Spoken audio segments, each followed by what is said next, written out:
Olá! Hoje a gente vai analisar uma conversa bem interessante com ativistas ateias. O tema é um pouco delicado.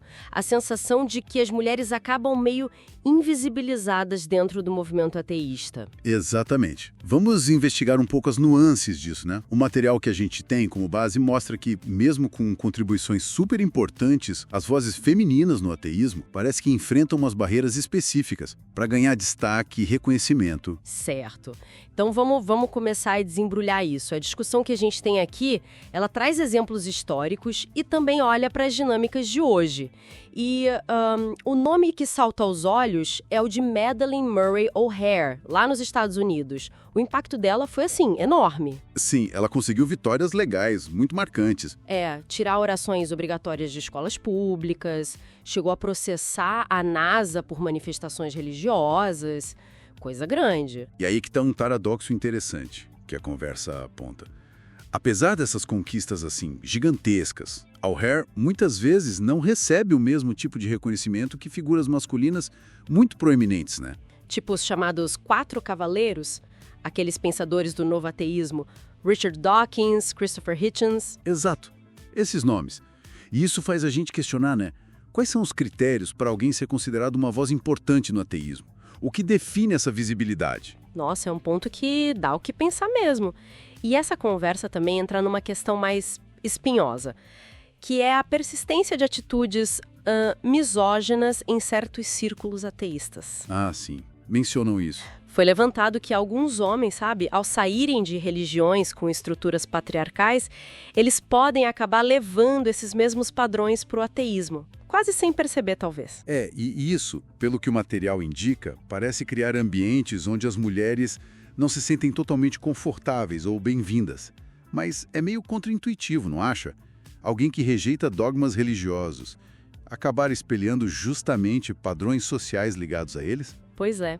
A conversa sugere que são padrões culturais tão internalizados que podem ser reproduzidos mesmo fora daquele contexto religioso original.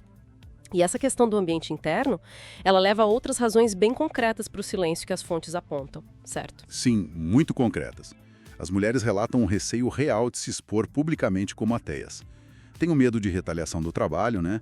Especialmente se o ambiente for religioso ou mais conservador. Imagino. E também questões ligadas à dinâmica familiar, sabe? Às vezes até dependência financeira. Isso pode tornar a exposição pública muito arriscada. Complicado. E além desses medos, surgiu uma crítica interessante também sobre o foco de alguns debates ateístas. Foi mencionado que, às vezes, se gasta muita energia criticando religiões minoritárias, quando talvez o foco devesse estar na influência dominante do cristianismo. Isso no contexto brasileiro que foi discutido, né? Faz sentido. Porque o cristianismo acaba moldando muito da cultura e reforçando certas normas sociais, inclusive as de gênero. Exatamente. E essa crítica ela se conecta com outra descoberta curiosa que apareceu na conversa, que veio de uma enquete informal mencionada lá. Parece que as motivações mais comuns para a pessoa se tornar ateia são o raciocínio lógico, o ceticismo, o estudo científico... mais do que aquela ideia de decepção com a religião? Bem mais, segundo essa enquete. Isso contraria um estereótipo bem comum, né?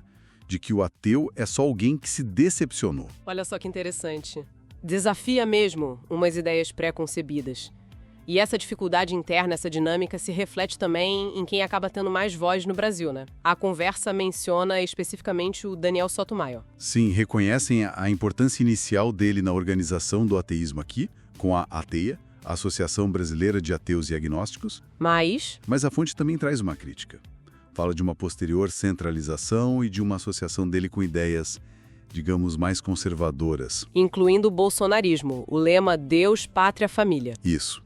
E segundo o material que a gente viu, isso teria afastado uma parte do público e limitado o potencial do movimento de agregar mais gente, diferentes perspectivas. Então, o que a gente tira disso tudo? A análise sugere que, mesmo em espaços que se propõem a questionar dogmas, estruturas sociais muito antigas, como o patriarcado, a misoginia cultural, que muitas vezes são reforçadas por tradições religiosas, elas ainda têm uma influência forte. Influenciam quem ganha visibilidade, quem tem poder.